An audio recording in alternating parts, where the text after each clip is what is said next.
each president that we've had since Leonard has been locked up has had a chance to do the right thing, because they've seen how the FBI really screwed up the investigation, how they paid witnesses off, how they've planted evidence. And, come to find out, the FBI, they know they did that. And each president has had a chance to pardon it, or even the FBI themselves have had a chance to just clear up the air and do something right. But it kind of shows a status that we are still at war today, the government against the Indian people all across the United States.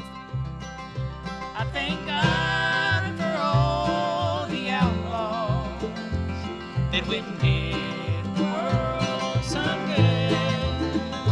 This old world could use good trouble. We ought to do as Leonard would. Almost 50 years incarcerated, but he symbolizes a 532-year resistance. What you got to understand is, Leonard comes out, everybody's got to talk about why he was in the first place. Then they got to talk about the government conspiracy, the fact that the SWAT teams that we use to this day were trained on Lakota people on Pine Ridge. That was the training place. They used Lakota people, not Lakota criminals now, just Lakota people. It'd be like going to your neighborhood and just say, we're just going to take this neighborhood and we're just going to train these people to be snipers, SWAT, kick down doors, just on this whole neighborhood just because. And in 30 years, no one will ever know about it. And the person that can say something about it or revive the history of it, we just lock him away and throw away the key. We have broken every treaty, disavowed them from the start, causing hardship with indifference and a cage around our hearts.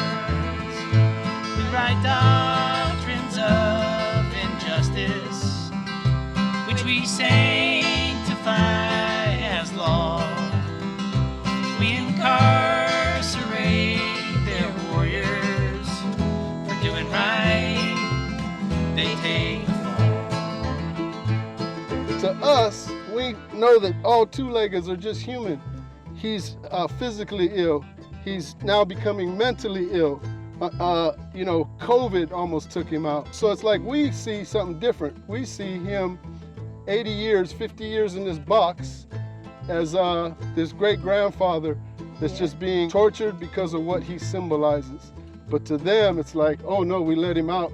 They've got another Dr. King. They've got another Gandhi. They've got another, one of these peacekeepers, one of these go against the grain, go against the empire.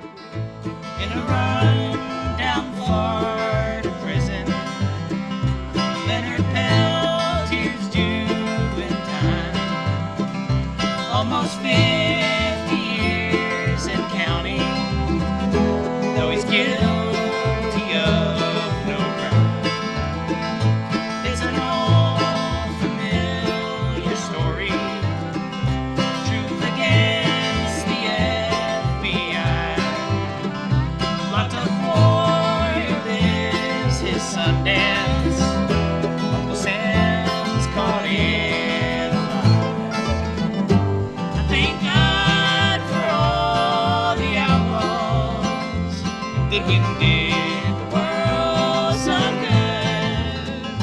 This old world could use good trouble. You ought to do as Leonard would. We have pipelines going from here to the Gulf Coast. They're extracting this oil, they're extracting this gas, they're extracting uranium, they're extracting lithium.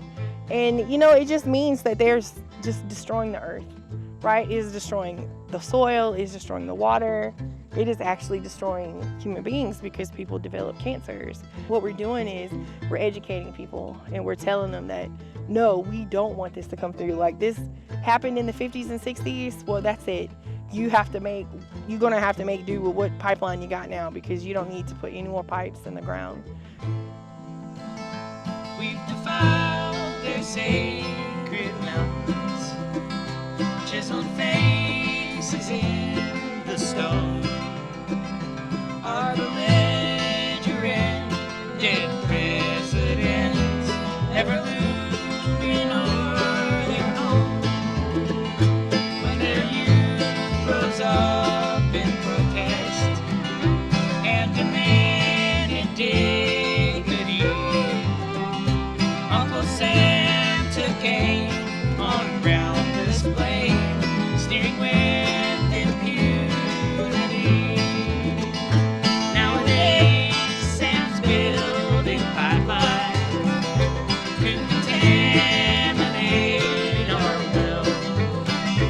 He got legal aid from billionaires and a lot of gas to They're so scared to let this poor 80-year-old great-grandfather see his great-grandchildren in fresh air.